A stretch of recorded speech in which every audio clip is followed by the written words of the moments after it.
Hi friends, நான் உங்கள் தோழி சரண்யா. இப்போ நம்ம என்ன பார்க்க போகிறோம்னா, அதாவது 9th செய்யுள் பகுதியில் உள்ள 7வது இயலுக்குள்ள செய்யுள் ஒன்று தான் நம்ம வந்து பார்க்க போகிறோம். அது என்னென்னா மதுரை காஞ்சி. மதுரை காஞ்சி வந்து யார் எழுதினாங்க? மாங்குடி மருதனார் வந்து எழுதினாங்க. ஓகேவா? இப்போ மாங்குடி மருதனார் பற்றி நம்ம பின்னாடி பார்ப்போம். இப்போ வந்துட்டு நம்ம மதுரை காஞ்சி இதில் என்ன சொல்லியிருக்காங்கன்னா, ஒரு நாள் காலை முதல் தொடங்கி இங்கே பாருங்கள், காலை தொடங்கி மறுநாள், அதாவது காலை தொடங்கி மறுநாள் விடியல் வரை நகரத்தை சுற்றி வந்து சொல்லியிருக்காங்க. நகரத்தை சுற்றி வந்து முறைப்படுத்தி அதை வந்து வர்ணனை பண்ணியிருக்காங்க. சரிங்களா? அதான் இங்கே எல்லாமே வந்து கொடுத்துருப்பாங்க.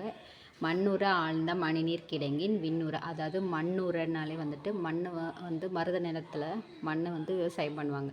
நான் சும்மா ஷார்ட்கட்காக சொல்கிறேன். இதில் இருக்க ஒவ்வொரு லைனுமே வந்துட்டு இந்த மருத நகரத்தை, அதாவது மதுரையில் உள்ள அழகை பற்றி தான் சொல்லியிருப்பாங்க. சரிங்களா? அங்கே வந்து நாலங்காடி இருக்குது, அதாவது நாலங்காடியும் இருக்குது, அல்லாங்காடியும் இருக்குன்றதை வந்துட்டு லாஸ்ட்டாக சொல்லியிருந்திருப்பாங்க. அதுதான் ஓவுகண்டான்னா இந்த இது சும்மா நீங்கள் வாசித்து பாருங்கள். எல்லாமே வந்துட்டு உங்களுக்கு ஈஸியாக தான் இருக்கும். சரிங்களா? ஈஸியாகவே தான் இருக்கும் இந்த பாட்டு எல்லாமேவும். நம்ம இங்கே பின்னாடி பார்ப்போம். இந்த பாடலின் பொருள் வந்து வாசிச்சிங்கன்னா அது உங்களுக்கு ஈஸியாகவே புரிஞ்சிடும். சும்மா ரீட் பண்ணி பாருங்கள், அவ்வளோதான். அடுத்து பார்த்திங்கன்னா பொறிமயிர் வாரணம் அப்படின்னா கூட்டுரை வயமா புலியோடு குழுமை. அப்போ புலியும் வாரணமும் எங்கே இருக்கும்? காட்டில் இருப்போம். சரிங்களா? காஞ்சி. அப்போ மதுரை தான் இங்கே ரிலேட்டடாக சொல்கிறாங்க. மதுரையில் உள்ள வனவிலங்கு சரணாலயத்தை இங்கே வந்து குறிப்பிட்டு சொல்கிறாங்க. சரிங்களா? அதுதான் இங்கே கொடுத்துருக்காங்க. அடுத்து புரிசைனா மதில். புரிசை குடிசை மதில் அப்படின்னு கூட ஞாபகம் வச்சுக்கோங்க. வணங்கு தெய்வம்னு ஞாபகம் வச்சுக்கோங்க. சில்காட்டுனா தெட்டல் காட்டு. புடைசாலை அப்படின்னு கூட ரைமிங்காக வேர்டு வரும். நீங்கள் அப்படி ஞாபகம் வச்சுக்கோங்க. மாகால் பெருங்காற்று அடிச்சதுன்னா நம்மளுக்கு சின்ன கால்லாம் பத்தாது, பெரிய கால், அதாவது கால் வந்து தான் வேணும் அப்படின்னு ஞாபகம் வச்சுக்கோங்க. அடுத்து வந்து முன்னீர்னா கடல்.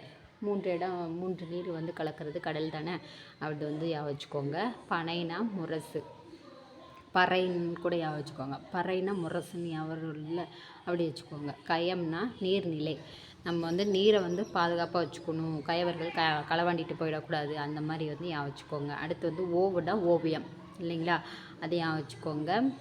அடுத்து நியமனம்னா அங்காடி.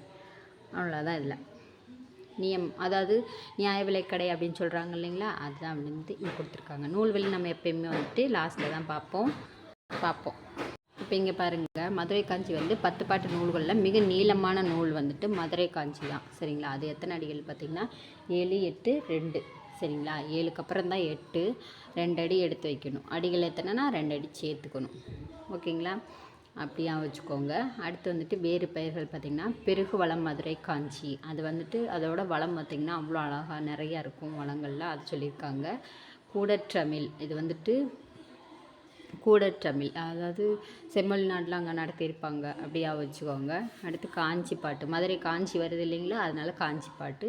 அடுத்து மாநகர் மதுரைன்னு சொல்லுவாங்க, மாநகர் பாட்டு. ஓகேங்களா? அடுத்து இதில் வந்து பாண்டியன் நெடுஞ்செழியன் தான் வந்துட்டு பாட்டுடைய தலைவன். ஓகேங்களா? அடுத்து ஆசிரியர் பார்த்திங்கன்னா மாங்குடி மருதனார். அவ்வளோதான். அடுத்து பார்த்திங்கன்னா காஞ்சி திணை, நிலையாமை உணர்த்தும் திணை. ஓகேங்களா? இது வந்து காஞ்சி திணை. காஞ்சி போச்சுன்னா எதுவுமே நிலை கிடையாது, அவ்வளோதான் அப்படின்ற மாதிரி வச்சுக்கோங்க. உரை வந்து நச்சினார் கிரியார். அவ்வளோ அழகாக வந்து மதுரை மாநகரத்தை பற்றி எழுதியிருப்பாங்க. அதான் வந்து நச்சினார் கிரியார், அவர் தான் வந்து உரை எழுதியிருக்கிறார். ஓகேங்களா? அப்படியா வச்சுக்கோங்க. அவ்வளோதாங்க, இந்த கிளாஸ் வந்து முடிஞ்சிருச்சு. நீங்கள் உங்களுக்கு ரொம்ப பிடிச்சிருந்துச்சுன்னா மறக்காமல் எனக்கு வந்துட்டு கமெண்ட்டில் சொல்லுங்கள், லைக் பண்ணுங்கள், ஷேர் பண்ணுங்கள் மற்றவங்களுக்கு, அவங்களுக்கும் தெரிஞ்சுக்கிறட்டும். ஈஸியாக ஒரு லெசனை எப்படி முடிக்கிறதுன்றது அந்த நோக்கத்தில் தான் நம்ம ஷார்ட்கட் கிளாஸாக போட்டுட்ருக்கோம். நீங்களும் ஃபாலோ பண்ணுங்கள். நம்ம வந்துட்டு கரெக்டாக மார்ச் எண்டுக்குள்ளே வந்து நம்ம முடிச்சிருவோம் எல்லாமே. எல்லா செயல் பகுதியும் உரைநடை முடிக்க நான் ட்ரை பண்ணிகிட்ருக்கேன். எல்லா செயல் பகுதியும் வந்துட்டு கன்ஃபார்மாக முடிச்சிடுவேன் நான். அப்போது நீங்கள் வந்துட்டு செயலில் வந்துட்டு அதிக மார்க்கை வந்து எடுக்கிறது, அதிக கொஸ்டின்ஸ் வருது, அதனால தான் நான் செயல் பகுதி சூஸ் பண்ணி ஃபஸ்ட்டு செயல் வந்து முடிச்சிடலாம், எல்லோரும் அதில் பர்ஃபெக்ட் ஆகிட்டா அடுத்து நம்ம உரைநடை போடுவோம் அப்படின்னு சொல்லிவிட்டு உங்களோட ஆதரவு எங்களுக்கு கொடுங்க. மேலும் வந்துட்டு வீடியோ போட கமெண்ட்டில் சொல்லுங்கள், உரைநடை பற்றி போடலாமா என்னன்னு சொல்லிவிட்டு. ஓகேங்க, எனக்காக இவ்வளோ நேரம் உங்கள் டைம் ஸ்பெண்ட் பண்ணதுக்கு ரொம்ப நன்றி. நம்ம நெக்ஸ்ட் கிளாஸில் பார்ப்போம்.